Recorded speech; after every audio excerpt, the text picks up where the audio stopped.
ভাই আজকে আমাদের এখানে চারা নেওয়ার জন্য আসছে। ভাইয়ের পরিচয়টা জানি একটু, ভাই কোথা থেকে আসছেন এবং কি উদ্দেশ্য করে এখানে আসলেন? আমার নাম মারুফ আহমেদ, আমি দানাবাস থানা থেকে আসছি পেঁপে চারা নেওয়ার জন্য আর কি।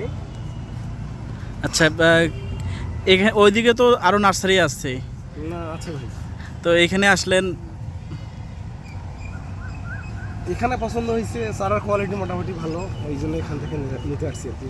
আচ্ছা, আপনি তো আগে থেকে আবাদ করতেছেন না এবারে প্রথম? না, এবার নতুন নতুন পেঁপেটা নতুন আর কি। অন্য কৃষিকাজ অন্য করছি, পেঁপেটা করে লাগানো হয়নি। আচ্ছা, তো কতগুলো চারা নিচ্ছেন এবং কোন জাতের চারা নিচ্ছেন? আমি তো চারা নিচ্ছি আপনার 250 পিসের মতো।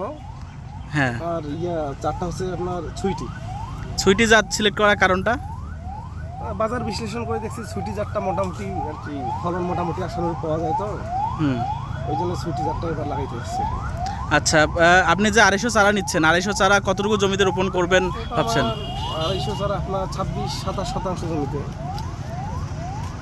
27% জমিতে 27%। আপনার হচ্ছে চারার জন্য তো গর্ত করছেন, হ্যাঁ, কতটুকু বাই কতটুকু গভীরতা করছেন এবং ডিস্টেন্স কীরকম রাখছেন? ওটা আমি লাইন থেকে লাইন বা গাছ থেকে গাছ 6 ফিট বাই 6 ফিট করছি। আর গভীরতা আছে আমার গর্ত আর কি 1 ফুট একটু বেশি। জমি প্রস্তুত করার কতদিন পরে রোপণ করতেছেন এটা? আমি জমি প্রস্তুত করছি ভাই 15-20 দিন হলো। 15-20 দিন তারপর ফেলা রাখছেন? ফেলে রাখছিলাম। আচ্ছা, ওই জমিতে এর আগে কোনো ফসল ছিল?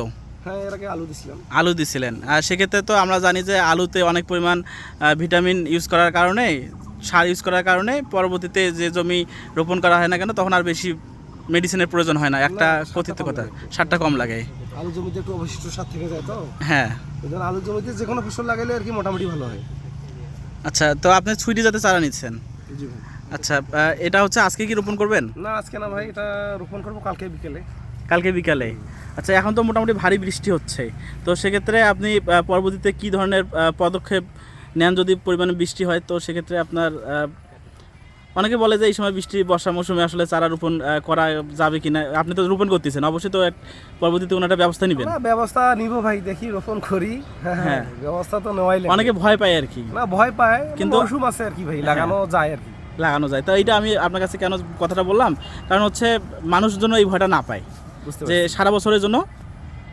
হ্যাঁ, সব সময় লাগা যায়, ঘন বর্ষার মানে বাদ দিয়ে তো লাগা যায় সব সময়। মনে করেন আপনার পেঁপে চারাটা লাগা যায়, এখনো তো ঘন বর্ষা আসে নাই, হাতে তো কিছু সময় আছে। ওইটুকু সময় যে মানে দেখা গেল যে গাছ অনেকটাই হয়ে যাবে ভাই।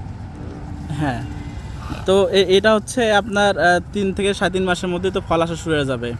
হ্যাঁ, আর আপনি কোনো বাজার ধরার ইচ্ছা আছে যে এরকম সময়ের মধ্যে বাজারটা ধরবেন? না, আসলে বাজারটা আসলে একটু লেট করে ফেললাম তো ভাই। হ্যাঁ, লাগানোর একটু লেট করে ফেললাম, দেখি কি করা যায়, কি হয় আর কি।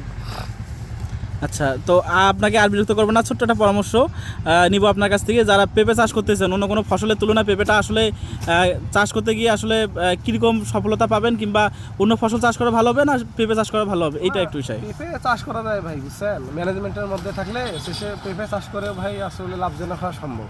লাভ করা সম্ভব আর কি, ম্যানেজমেন্ট ঠিক থাকতে হবে। যে জমি বাড়িতে লাগাইলে আমার আসলাম ওষুধপাতি ঠিকঠাক নাই, তাহলে ও চাষ দিয়ে কোনো কাজে আসবে না ভাই। মানে ওষুধপাতি বিশেষ করে এটা মেনটেন করতে হবে। আচ্ছা, তো ঠিক আছে ভাই, আপনাকে অসংখ্য ধন্যবাদ। সুপ্রিয় দর্শক, এই যে ভাইয়ের যে চারাগুলো, এগুলোই হচ্ছে রেডি হচ্ছে। এখানে 2700 চারা রয়েছে, আমাদের প্রতিনিধি এগুলো প্যাকেজিংয়ের কাজ চলছে। এই চারাগুলো 24,000 কদমতলা থেকে এগুলো চলে যাবে তারাগঞ্জে। যে বড় ভাইয়ের আমরা এতক্ষণ কথা শুনলাম, তার কাছ থেকেই তিনি সরাসরি নেওয়ার জন্য আসছেন এখানে নার্সারিতে, তার কাছে চারাগুলো ভালো লেগেছে। এবং এই চারাগুলো মোটামুটি বয়সের দিকে দিয়ে 45-50 দিনের মতো বয়স হবে। এই সময় চারাগুলো রোপণ করলে সুবিধা হবে কোনটা, আপনার যে পরিমাণ বর্ষা হচ্ছে এই বর্ষাতে সহজে এটা ক্ষতিগ্রস্ত হবে না। এবং এর সাথে যদি ছোটো সাইজের চারা নেন 30-35 দিনে, তখন হয়তো বা ক্ষতি হওয়ার সম্ভাবনাটা একটু বেশি থাকে, কারণ মাঝে মধ্যে পাথর টাথর পড়ে, তখন ছোটো চারা ওর হচ্ছে রোগ কী বলা চলে যে শক্তিটা একটু কম থাকবে তখন। তো সর্বোপরি আপনাদের যাদের চারার প্রয়োজন রয়েছে, স্ক্রিনে দেওয়া নাম্বারে আপনারা কল করবেন। বাংলাদেশের যে কোনো প্রান্ত থেকে আপনারা চারা অর্ডার করে নিতে পারেন বাদযোগে, অথবা সরাসরি এসে। আজকের মতো এখানে শেষ করতেছি, দেখা হবে অন্য কোনো ভিডিওতে অন্য কোনো আলোচনা নিয়ে। সে অবধি ভালো থাকবেন, সুস্থ থাকবেন।